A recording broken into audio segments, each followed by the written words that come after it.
तो हेलो मेरे साथी, कैसे आप? मतलब इस समय नीट एग्जाम को लेकर इतना हाइप क्रिएट किया गया है, और इसी बीच मतलब मैं इतना चिंतित हूँ इस विषय पे कि जैसे आए दिन सुनने को आ रहा है कि नीट एग्जाम से पहले इस बच्चे ने सुसाइड कर लिया, तो कभी किसी और ने सुसाइड कर लिया। मतलब इतने सारे सुसाइड केसेस जो है मतलब बच्चों के द्वारा क्यों किए जा रहे हैं? मतलब ये काफी चिंता का विषय है। जो बच्चे एग्जाम को लेके उनके अंदर इतना स्ट्रेस और इतना डर बना दिया गया है कि वो एग्जाम का प्रेशर हैंडल नहीं कर पा रहे हैं। और ये जो प्रेशर क्रिएट किया जा रहा है, ये मतलब किसके द्वारा क्रिएट किया जा रहा है? क्या इसमें किसी मतलब ऐसे लोगों का हाथ है, या फिर बच्चे किसी दूसरे का हाथ है, या फिर मतलब बच्चे खुद से मतलब इस स्टेज को मैनेज नहीं कर पा रहे हैं? और मतलब इतना बहुत बड़ा कदम उठा ले रहे हैं बच्चे हमेशा। मतलब इस एग्जाम को लेकर तो मतलब हमेशा हमेशा के लिए सही मतलब सुनने को आ रहा है। अभी कोटा में हो रहा था, और अभी तो हाल फिलहाल में ये मतलब कहीं ना कहीं से न्यूज आई जा रही है कि कभी आज इस बच्चे ने सुसाइड किया। तो मैं ये जानने की कोशिश कर रहा हूँ, क्या मतलब बच्चों के मेंटली कौन सा ऐसा प्रेशर है जो उनको एग्जाम से पहले सुसाइड अटेम्प्ट करने पे मजबूर कर दे रहा है?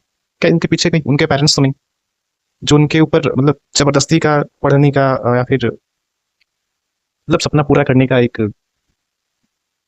प्रेशर बना दे रहे हैं उनके ऊपर कि नहीं तुम्हें करना ही है? क्योंकि बच्चा मतलब हो सकता है बच्चा कुछ किसी और चीज के लिए बना हो, लेकिन उसको पढ़ाई के लिए जबरदस्ती कैसे प्रेशर प्रेशर दे के लोग ये ऐसी कंडीशन में बच्चे को ला दे रहे हैं। क्योंकि अगर मेरा मानना है कि अगर एक मतलब छोटा सा कील भी चुभ जाता है पैर में तो कितनी प्रॉब्लम होती है। तो ये सुसाइड अटेम्प्ट करना मतलब अपने आप में बहुत बड़ी चीज है। मतलब आप सोचो उस बंदे की फिजिकल या फिर मेंटल सिचुएशन क्या होगी जब वो कोई सुसाइड अटेम्प्ट करने के बारे में सोच रहा होगा। तो मतलब ऐसा क्यों हो रहा है? इसके पीछे का कुछ स्पेशल रीजन नहीं पता चल पा रहा है कि ऐसी चीजें मतलब क्यों हो रही हैं भाई। और ये हमारे इंडिया में मतलब आए दिन सुनने को आ रहा है, एग्जाम को लेके बच्चे इतने मतलब डरे हुए हैं। मेरे भाई ये एग्जाम है, मेरे भाई एग्जाम तुम्हारे लिए बना है, तुम एग्जाम के लिए नहीं बने हो। एक एग्जाम नहीं क्रैक होगा यार, दूसरा होगा, दूसरा नहीं होगा, तीसरा होगा।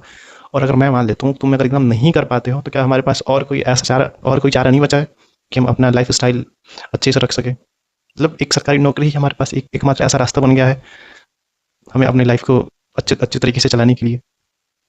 तो मेरे भाई आपको ये समझना होगा कि जिन पेरेंट्स ने, जिन माँ बाप ने आपको इतने सालों तक लाड प्यार से रखा, और आप एक एग्जाम की वजह से उस एग्जाम का प्रेशर नहीं झेल पा रहे हो और लास्ट अटेम्प्ट में मतलब सुसाइड अटेम्प्ट के बारे में सोच ले रहे हो, तो आपने उस पेरेंट्स के बारे में सोचना जिन्होंने इतने 18 साल 20 साल तुम्हें पाल पोस के बड़ा किया।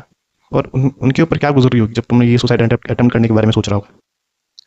तो मेरे भाई मैं रिक्वेस्ट करूंगा आप सभी से, और अपने जितने भी लोग मेरी वीडियोस को देखें, और स्पेशली मैं उन पेरेंट्स से भी, कि सो प्लीज़ आप लोग बच्चों के ऊपर इतना प्रेशर मत दीजिए किसी को, मतलब किसी के बहकावे में। आई मीन मतलब अपने आस पड़ोस के लोगों को देख के कि नहीं उनका बेटा ये कर रहा है, तुमको भी करना चाहिए। तुम्हारा मतलब उनके फलाने का बेटा इंजीनियर बन गया, तुम भी इंजीनियर बनो, या फिर ऐसी चीज़ें मतलब जानबूझ के बच्चों के ऊपर मत प्रेशर डालिए।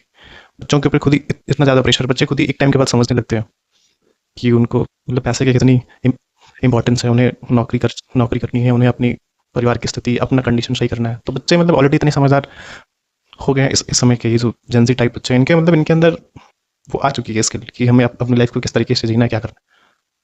तो प्लीज़ बच्चे, मैं आप मतलब इस वीडियो के माध्यम से एक मैसेज देना चाहूँगा आप सबको कि एग्जाम बच्चे आपके लिए है, आप एग्जाम के लिए नहीं हो। नहीं एग्जाम होता है छोड़ो यार, लेकिन तुम्हारे एग्जाम तुम्हारी जिंदगी से बढ़ के कोई एग्जाम नहीं है मेरे भाई। सो प्लीज़ ऐसी गलती दोबारा मत करना कभी भी। अगर कोई सोच भी रहा होगा कि ऐसा करने के बारे में, तो प्लीज़ आप रुक जाओ, कुछ नहीं हो रहा, छोड़ दो मेरे भाई।